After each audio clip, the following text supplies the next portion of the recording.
Hey guys, and welcome back to another Coffee Date Thursday. Let me show you my cup for today.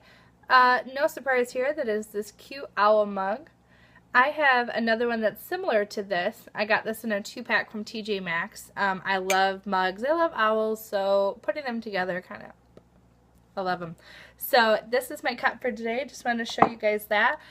Today's topic is 3 things I've learned as a mom or a wife. If you don't have kids, you could do it as a wife, girlfriend, fiance, what have you. Or if you are a mom but not a wife or anything like that and you're a single parent, you could do it as a mom.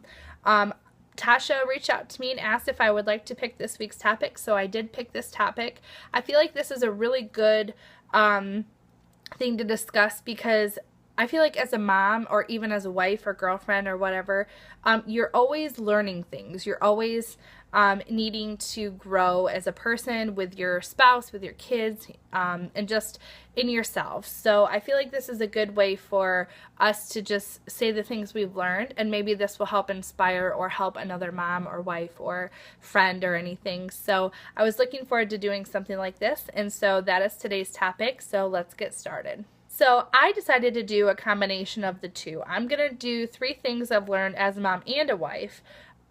So I'm still going to keep it just at 3 things. So the first thing I want to say that I've learned about being a wife is that jealousy is not the key. And what I mean by that is when I was young, I was married at 19 years old, and I don't feel like I was mature enough to be a wife at that point. Just being honest and open there. I have been married for 10 years, almost 10 years now, so I do feel like I've grown a lot, but something I had to learn really quick and the hard way was that you don't need to make your spouse jealous to feel loved. Before I met my husband, I felt like I always was surrounded by friends. I always had guys who were in my group of friends who liked me or wanted to date me, and I fed off that. I felt like it was kind of what kept me going. I felt like when they were jealous or of each other or of other people, or if I was with someone but my friends really, like my guy friends, wanted to be with me, it gave me a big head. No other way to really say that than it kind of fed my ego, and it made me feel like I was kind of better than I was. And so that's kind of something that played into all my relationships from like 16, 15, 16 on. And that was something that I had to learn when I got married, that you just don't do that. You don't do that to anybody, let alone your spouse, because I have always just been a bubbly, friendly person, and I love being close with everybody, but sometimes, you know, it's inappropriate to have close guy friends who either aren't married or have ill intentions, and you're married. It took me a while, but I finally got to the point where, out of respect for my husband and for myself, really, honestly, I had to realize that making him jealous or other guys being jealous and stuff like that, that is not a good thing. It's not something that that should kind of roll or run your relationship. And so jealousy has always been something I've had an issue with.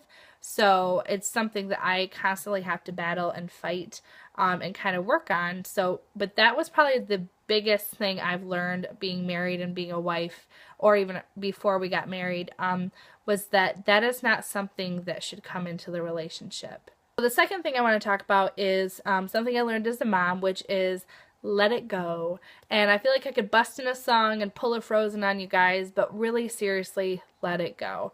You have to pick your battles when it comes to your kids. And I'm a control freak to the max. I get it from my mother, and I feel like there's a lot of things that I wish I could control. I wish that I could do or make my kids do or not do. And I really feel like a lot of it, like, it doesn't matter. Like, let it go. Like, it's not that big a deal. I know that I feel like I've gotten better as they've gotten older, but at least for the first couple years, I wish I would have spent more time trying to just enjoy the time with them, and, you know, play dates and playing with them, taking them to the park, and just doing different things like that with them, versus trying to be involved with everything I could find and just all that kind of stuff. I really just I wish I could go back and tell my, you know, younger self, my newly mothered self, that you're going to miss these days one day, and I want you to enjoy it while you can. So let the little stuff go. Just embrace the moment while you can and live your life as full as you can with these babies, because one day they won't be babies anymore and they're going to be grown and you're going to miss all of it. Just letting you know, this video is all over the place already. This editing that I'm going to have to do for this video is probably going to be off the charts, ridiculous. So I'm trying to keep this on point, but we'll just see how it goes. Okay, so the third thing I would say I'd have to learn as a mom and a wife, so I'm kind of combining the two now, is just that God's got this. This took me up until about last year, to be honest with you, to learn this, but it's probably one of the key, crucial elements of my growth as a person, not just as a mom and a wife, but as a person, because I need to remember and constantly remind myself and pray about it and talk to God and just be like, you know what? They're yours before they're mine. My children belong to Him before they belong to me, as does my husband. And so I can't try to change them in any major way because I am not capable of that. That's all Him. If they need a heart change or if they need a spirit change of some kind, all I can do is pray for them and leave it up to God, because I can't control that. I cannot control any person. I mean, if you really think about it, you can't control other people in any way. You can control what you say to them. You can control what you do to them or for them. You can control how you act to them, etc. But you cannot control anyone else, because free will comes into play, and that's all them. Every person is made differently. Their personality, the way they think, the way they act, the way they look, everything is made uniquely by God, and He is the only person who is able to really know the ins and outs of them and what makes them tick or what would help them. So I think my biggest thing is I just need to remember so often, if something is off with them and I feel like, man, I really wish that Devin would be more social. I wish that he would want to be more involved at church. That isn't something, all I can do is I can take him there. I can be the vessel that gets him to church.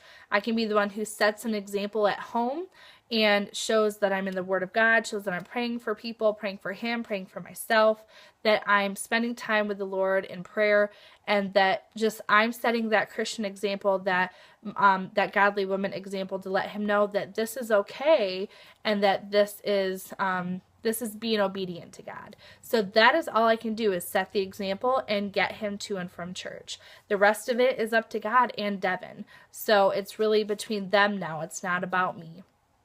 Same thing with my husband. I can't say, man, I wish my husband would be more proactive with this, that, or the other. All I can do is continue to be an example. If I want my husband to be really diligent with chores, then I need to keep up with chores. Same thing goes for my kids when it comes to that kind of stuff. If I'm telling my kids, and this, I guess this is going to be like a bonus thing I learned.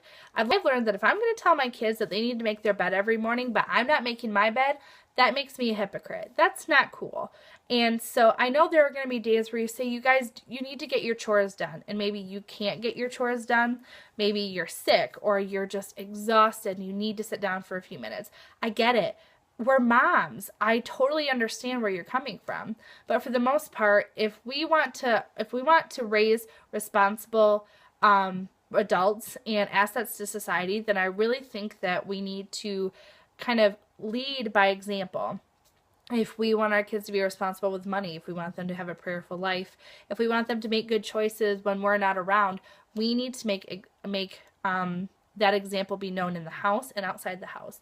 Something that kind of comes to mind when I think of that is gossiping. And I know that that is a totally different subject altogether, but I feel like if my kids hear me and my husband discussing family members or friends or someone that we know and a decision they've made or something that's going on in their life, and it maybe doesn't have the most positive aspect and it's more of a negative thing, they're going to think that's okay. They're going to think it's okay to talk about their friends or family or them, their siblings or whoever behind their back, and they're going to think of it as caring, whereas that's not really the case. And if that stuff were to come back to a person, it's just a snowball effect of negativity and pain and hurt. And I don't want my kids to have to deal with that, but I also don't want them to ever cause that to anyone. So that's what I mean by leading by example, is just, there's so many things I could talk about on that subject alone, but I feel like leading by example is something I've really had to learn especially when it comes to, you know, faith and how I do chores, etc.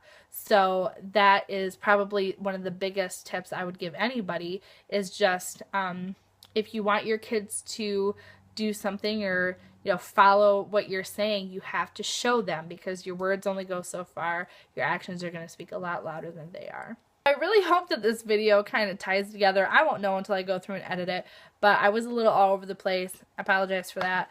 But really, when you break it down, there's so many things that we can all learn, that we can all experience together when it comes to growing as a wife, growing as a mother, growing as a woman.